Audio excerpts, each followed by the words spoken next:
Insane development from the continent, guys. Obviously, you know which continent I'm talking about. The continent of Africa, the most richest continent on the planet, with resources like insanely.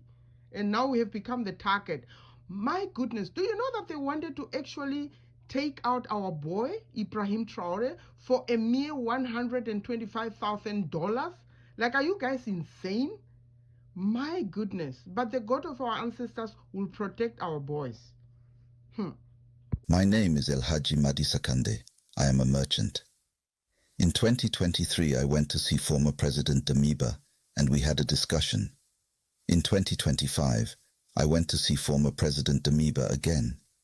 During our second meeting, he informed me of their intention to stage a coup d'etat to seize power. He explained his desire to regain power and asked me to see how we could help him achieve his objective. Upon my return, I went to see El Haji Wimega Ali. He is a merchant who lives in Zinyare. He explained to me that he has a grandson named Salif, who works with the president and who was also involved in plotting acts of destabilization. He told me that with this person on the team, the objective could be achieved. El Haji Wimega gave him my contact information. He called me and we met. When we met, he told me that he was ready, and I told him to call President Damiba and that as military men, they would know how to proceed.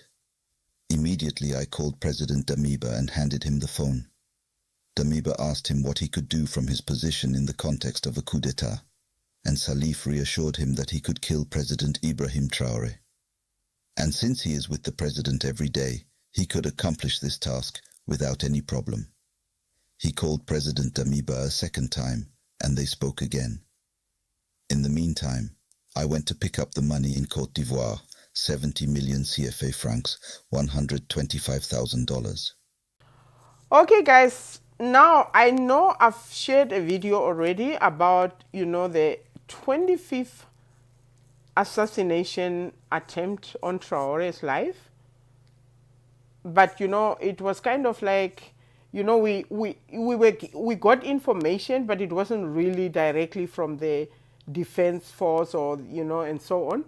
Now we have direct, like, first-hand information directly from, the Minister of Defense. So I'm going to put that video here and just listen to it, how while we are concentrating, the whole world is concentrating on Maduro being captured by the divided states, but then the same divided states with France are actually planning on overthrowing Traore. So it's almost like, okay, while their attention is focusing on that, let's do that. But you know what? The God of our ancestors is protecting that boy. He's protecting the Malian president, the I don't want to say Nigerian because oh my God, the Niger president. Okay, let me say that. The Niger president and Traore, to be quite honest. So, yeah. Oh my goodness. Just... An action to destabilize the country was planned. This was to be carried out by a series of targeted assassinations of civil and military authorities, starting with the neutralization of the comrade of Captain Ibrahim Traore, head of state, president of Bukina Faso, either shooting him at point-blank range or by an action to mine his home. The speech you have just listened to is from Burkina Faso's defense minister, who has revealed explosive details about what can only be described as one of the most audacious and sinister assassination plots in recent West African history, a conspiracy so elaborate, so well-funded, and so deeply connected to external forces that it exposes the true face of neocolonialism in our time. Brothers and sisters, I need you to sit down for this one. I need you to pay attention because what I'm about to share with you is not just another news story. This is a chilling revelation that pulls back the curtain on the shadowy forces that continue to wage war against African sovereignty in the 21st century. According to Minister Sana's testimony, the conspirators had marked January 3rd, 2026 at precisely 11 p.m. as their 0 hour, the moment when they would unleash hell upon Burkina Faso. Can you imagine the cold calculation behind choosing that specific date and time? These weren't amateurs, my people. These were trained operatives, military personnel who had taken oaths to protect their nation, now turned traitors with blood on their minds. The primary target was clear and unambiguous: Captain Ibrahim Traoré himself. The plan was as ruthless as it was straightforward. Assassinate the head of state either at close range, with the assassin looking him in the eye as they pulled the trigger, or by planting explosives at his residence, blowing him and anyone nearby to pieces while they slept. But brothers and sisters, it gets worse. So much worse. This wasn't just about killing one man. The hit list extended to other high-ranking military officials and civilian leaders, the very people who have been instrumental in Bukina Faso's revolutionary transformation. They wanted to behead the entire leadership structure in one night of coordinated violence. Think about that level of evil. Think about the mindset required to plan the simultaneous murder of multiple patriots who have dedicated their lives to their country's liberation.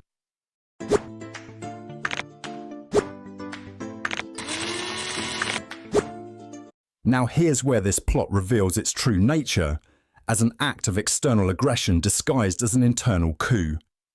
Minister Sana detailed that after the assassinations, the conspirators planned to neutralize Burkina Faso's drone launch base. Why would conspirators planning a simple coup care about drone capabilities?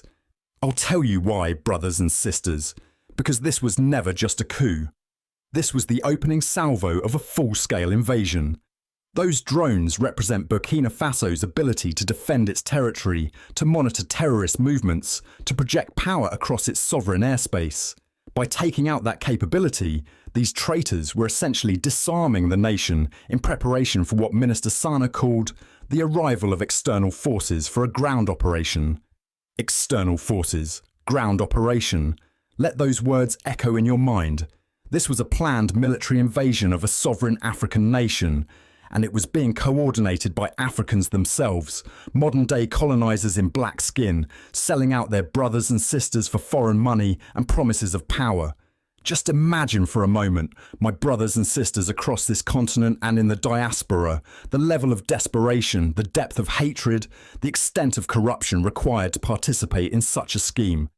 How willing these people were to betray everything, their oaths, their people, their ancestors, just to remove one man, Captain Ibrahim Traoré, a young military officer who dared to say enough to foreign exploitation, a leader who chose Africa over personal enrichment, a president who prioritized sovereignty over subservience. What does it tell you that they're willing to kill him, to destroy an entire nation's leadership, to invite foreign armies onto African soil, all to stop his vision? It tells you that what he represents is the single greatest threat to the neo-colonial order. It tells you that true African independence, real sovereignty, actual control over our own resources and destiny, these things terrify the puppet masters so much that they'll burn down entire countries to prevent them. Minister Sana, exercising discretion to protect ongoing investigations, revealed the name of only one principal conspirator. But what a name it is. Lieutenant Colonel Paul-Henri Damiba. Yes, that Damiba, the same man who positioned himself as a patriot when he overthrew President Roch-Marc Christian Kabore in January 2022. The same man who claimed he would restore security and stability to Burkina Faso. The same man who, after just 8 months of failed leadership and broken promises, was himself ousted by Captain Traoré in September 2022, when it became clear he was either incompetent or unwilling to genuinely fight for Burkina Faso's interests. According to Minister Sana's explosive testimony, Damiba was the architect, the mastermind, the chief planner of this entire diabolical operation.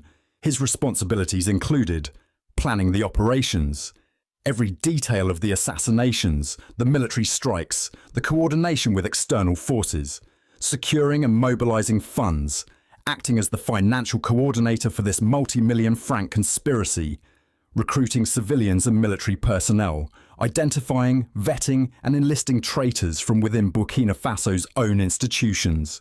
And where is this brave revolutionary now? Where is this man who once wore the uniform and claimed to serve his nation?